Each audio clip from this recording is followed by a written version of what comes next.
Сапардың 10-шы күні бағытымыз Қызылорда облысы. 1000 шақырым жол жүруіміз керек. Терезеге телміріп даланың көркін тамашалап келе жатқанбыз. Кенет алыстан көкпар тартып жүрген топты көріп, көлігімізді солай қарай бұрдық.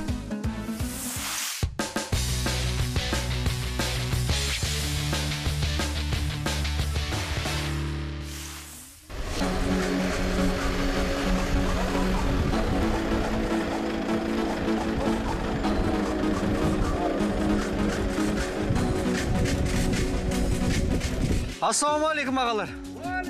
Амансыздар ма? Той құтты болсын. Той молынан болсын, ұзағынан болсын. Ассалаумағалейкум. Біз қош кеп қалдық. Қандағаштан шыға берісте сіздердің ат мініп мұнда үлкен көкпар беріп жатқандарыңыз көріп арнайы келіп қалдық. Ат десе арқасы қозбайтын қазақ жоқ. Бұл жерде не той болып жатқанын сұрап білсек деп едік. Ауыл аймақта тек қала орталықтарда өтіп жүрген.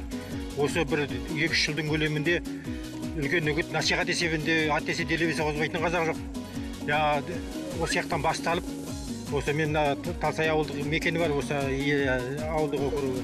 Содан келіп тұрмын. Ауылдан жаңа кәсіпкер жігіттер бар, бәрі осылай ат ұстап, осылай ұйымдасып, жаңағы мына орталық болғасын мына жер 9 жолдың торабы дейді, жаңа Қандағаш несі. Осы мына Победа асфальттың бойы болғасын жан-жақтан жиналуға да жеңіл. Осы мына Айбек деген азамат жаңа айтып отыр, осы ат десе, ат жаңа баптаумен, ат шабумен айналысып, осындағы жаңа тазының неше түрінің бәрі дәстүрді жалғастырып келе жатқан осы Айбек енді міне көкпарды осы қолға алып, бүкіл ауылдың көкпарын дамыту. Осы ауылдан бүкіл қазақтың бәрін іріктеліп, ертеңгі күні үлкен жаңа үміттеніп жарыстарға ұйымдастыруға, республикалық жарыстарға шығуға үміттеніп осы жастардан жаңа міне мектеп ашып жатыр мына азамат. Іріктеп жастардың бәрін тарту. Талыста танау көрігім, жанымдағы серігім, асылың хайуан демесең малдан да бөлек келімің деп жатыр. Көкмойнақтың ерінде сеннен басқа жылқын ат екен деп мінбедім, көлікте құрлы көрмедім. Тақымыма бір тисең ағынды судай гүрледім дейді.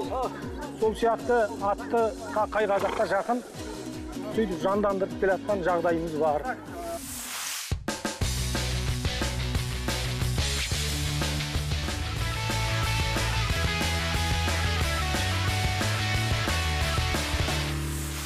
Кең байтақ ұлы даланың қай жерін алып қарасаң да жер үйіп мекен. Мен қазақпын мега жобасының ұжымы батыстағы барлық ауыл аймақтарды аралап болып, оңтүстікке бет алды. Бағытымыз қорқыттың қобызы болып шежіре шерткен қасиетті де киелі өлке, сыр елі, жыр елі, сүлейлердің мекені. Қорқыт атамыз туралы ел ішінде айтылатын аңыздар өте көп. Соның бірі жаңа Қорқыт пен Қырық қыз туралы аңыз. Жалпы Қорқыт атамыздың күйін тыңдауға Арқа елді мекенінен аңыз бойынша енді 40 қыз шығар екен дейді жолға. Сөйтіп 40 қыз Бетпақдала шөліне келген кезде 39 қыз шөлге шыдамай жолда адасып Бетпақдала шөліне келіп қайтыс болады дейді, бірінен кейін бірі. Қазірге дейін сол Бетпақдала шөлінде 40 қыздың бейіті сақталған дейді. 40-шы қыз ақсақ қыз ғана өзінің ешкісі болған, соның сүтімен шөлін басып, өзі қасиетті қыз болған, ақылды қыз болған, сол қасиеттілігінің арқасында Қорқыт атамызға жетеді. Батасын алып, өзін көріп, қобызын тыңдап, ол кісі де қайтыс болады. Өнердің тегі, қиялдың шегі, сөп қобызым сөп. Адам ғұмыр айлағым, қанға сіңген айбарым, сөп қобызым сөп. Қобыздың үнін шылау қып, жаныңа ұрпақ байладым, сөп қобызым сөп. Азына қобыз азына, мәңгілік мұра қазына, қосылар әлем құдірет, сардаланың сазына. Төбемізде азат күн, күнді сүйген ғажаппын, тектөнердің тұмара, мен қазақпын. Қазақпын, сардаланың самалы, сазмен жанды тербейді, қырық шырақтың амалы, сөнбейді ұрпақ сөнбейді. Өнерсіз жүрек соқпаған, куә болмаған қақ қалам, сүлейден қалған саз мақам, қобыздан артық жоқ маған.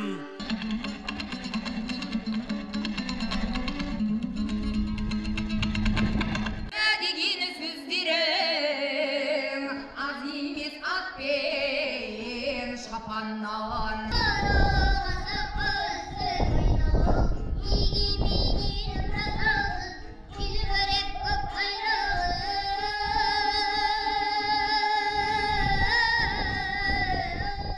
Балалардың соңын ала өнер көрсеткен Арай есімді қыздың дауысы бізді ерекше таң қалдырды. Жасы 8-де. Көшенай Үрістенбеков атындағы жыраулар үйінен дәріс алады екен. Аты жөнің кім болады? Менің атым Оңғар қызы Арай, 8 жастамын. Мен Тұрмағамет деген 100 жайыр шыққан ауылдан келіп отырмын. Онда екі үйірме бар. Біреуі Жиенбай жырау үйірмесі, екінші Тасберген жырау үйірмесі. Әр үйірмеде 18 баладан болады. Сен солардың ішіндегі ең кішкентайсың ба, үлкенісің ба? Мен кішкентаймын. Домбыра ойнау саған ұнай ма? Ұнайды. Осы өнердің арқасында көптеген байқауларға қатыстым. Қандай байқауларға қатыстың?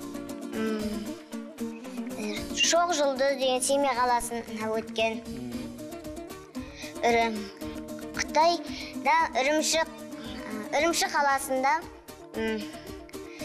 талант шоу байқауына қатыстым. Шетелге де бардың ба сонда сен? Мықты екенсің.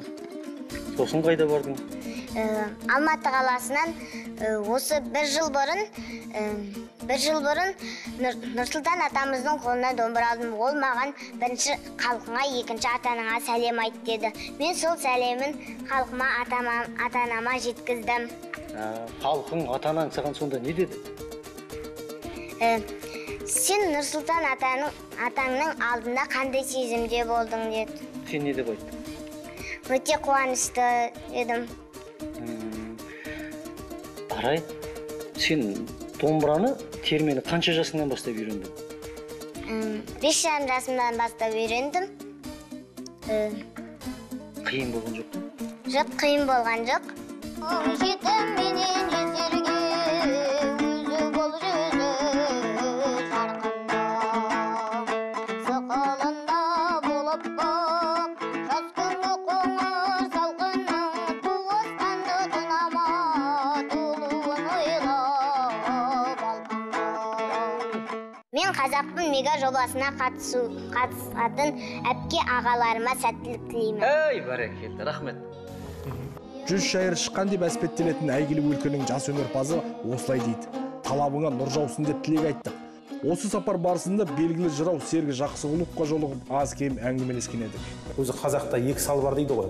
Бірі Біржан сал атақты арқадағы, екінші осы сырдың өңір өткен Ешнияз сал. Жөнелдігілі жалпы сал деген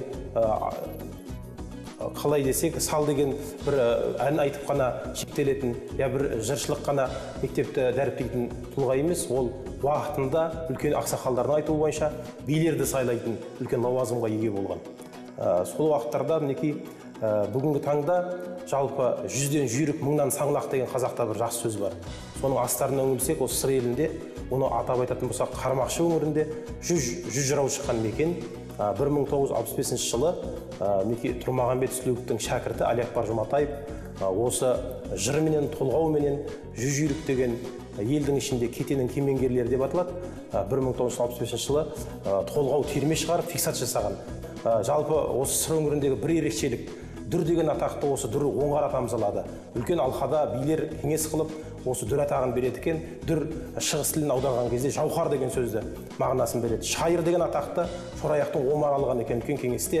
Бұл кісі діни көптеген тақырыптарда жыр жырлап, соның нәтижесінде шайыр сөзі фарсыдан аударғанда мынау шырын деген, яғни жаңағы талдың ғой. Қалай айтсақ екен? Жемістің шырыны деген сияқты сөздің шырын айта білген шайыр деп атақ берген екен.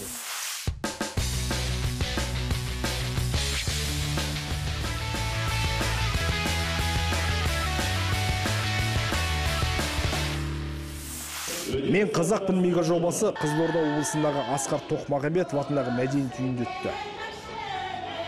Сыр елінен Мен қазақпын мега жобасына 300-ден астам өнерпаз өтініш білдірген.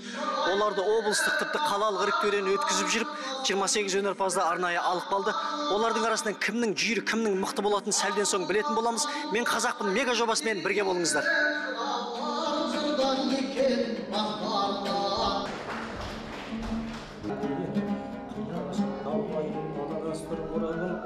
Ерім қанатын, жастарым ғибрат алатын, құдіретті сөзің менде бар, орамал шаршу жабатын, сақина сырға салатын, құралай көзді жеңге бар, жырауың барын аямас, ықыласай үшін елімнің, осы бүгін сіздерге жырлағаным жөн болар. Осыларға өмір бер, телегей тең шалқыған көтеріңкі көңіл бер, жұқармайтын жүрек бер, мұқалмас мықты білек бер. Аған сүйгендіктен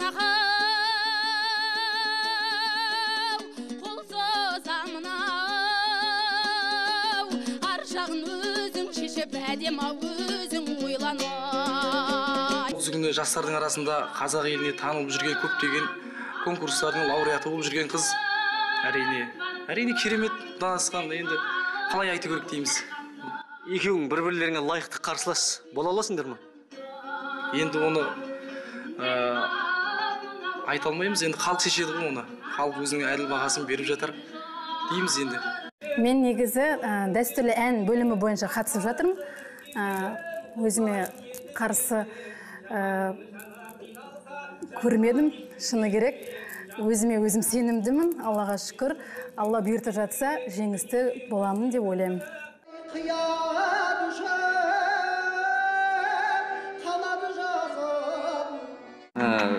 Жеңіске жететінге сенімсің бе? Құдай қаласа, әуел Құдай. Шашубай, Нартай, олардың мектебінің, майралардың мектебінің жалғастырушысы сендерсіңдер ғой қазіргі. Жалпы өзің сияқты осындай сырнай ұстаған жастар көп па Қызыл Сыр өңірінде? Жалпы көп деп айтуға келмейді, бірақ әйтеуір музыкальный мектептерде, қазір колледждерде сырнай ұстап үйретіп жатқан мұғалімдер қазір оқушылары енді көптеп жайлап шығып келе жатыр. Тиелеп, тепшіп шыққаныңа қарағанда барыңды салған сияқтысың. Иә, барымызды салып айтып шықтық. Қателік кеткен жоқ па? Енді арасында болады ғой. Болады. Жалпы саған ұнап жатыр ма? Ұнап жатыр. Өте керемет бұл. Сырдың осы Нұртуған 3 мектеп бар бұл Сыр елінде. Біреуі Арал өңірі, Қазал өңірі деп жатамыз. Нұртуған жыр мектебі, одан кейін бер жағында Қармақшы өңірі. Бұл Жиенбай жыр мектебі, одан кейін Шиелі, мынау Жаңақорған мектебі, Нартай ән мектебі деп жатамыз. Енді осы жігіт жаңағы орындаған жігіт Нұртуған мектебінен айтып шықты. Өте жақсы, өзінің деңгейін жақсы көрсетті деп ойлаймын. Өз көңіліңізден шықты ма? Айта алдыңыз да? Мүмкіншілігіңізді көрсете алдыңыз ба? Жоқ. Көрсете алмадыңыз ба? Көрсете алмадым. Неғып? Қобалжу болды. Меніңше сізден көрерменмен қатар әріптестеріңіз бір үлкен дүние күткен сияқты, бірақ сол ләззатты ала алмаған сияқты. Дұрыс айтасыз. Солай болды. Жаңа сахнаның сыртында әріптестеріңіз, бауырларыңыз айтып жатыр, Мұқан мұндай азамат емес еді. Еңселі жігіт, өнерді еңселеді. Бірақ неғып екенін білмейміз, шаба алмады деп жатыр. Бұл шаба алмаған да себебі көп. Неге десеңіз, бұл киелі өнер. Бұл эстраданың көлеңкесінде қалып кеткен өнер ғой. Біраз болды. Бұған шықпай да кеттік. Бұлдай жобалар ұйымдастырылмай да кетті. Бұзын ұмытып та қалғанбыз үшін. Мақшардан сен бос қалма. Бұл дүнияның қызығы ұқсайды білсең жігіттерім көзді бір ашып жұмғанға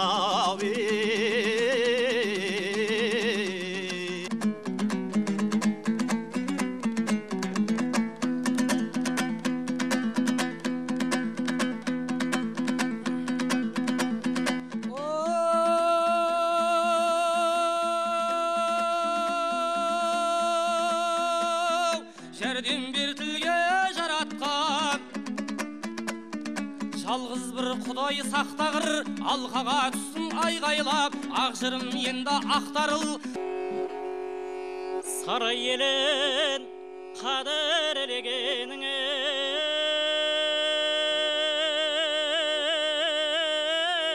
тұтып бардық сүлейлер өсіп өнген қара шаңырақ ақтайлақ атам мекен аруанада ой шұрайлы жер ұйықтау жатыр маңырап.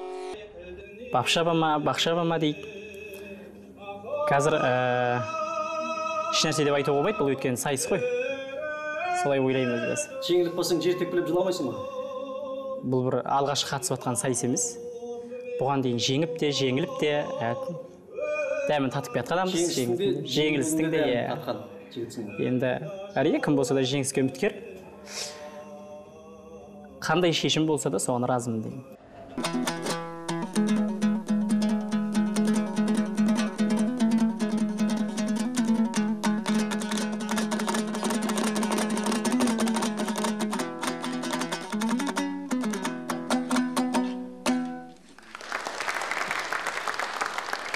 Қызылордадағы сайыстың өзге облыстардан ерекшелігі қазылар өнерпаздарға еркіндік берді. Ешқайсысын орта жолда тоқтатпады, сын пікір де айтпады. Қазылардың ақылдасуы да ұзаққа бармады.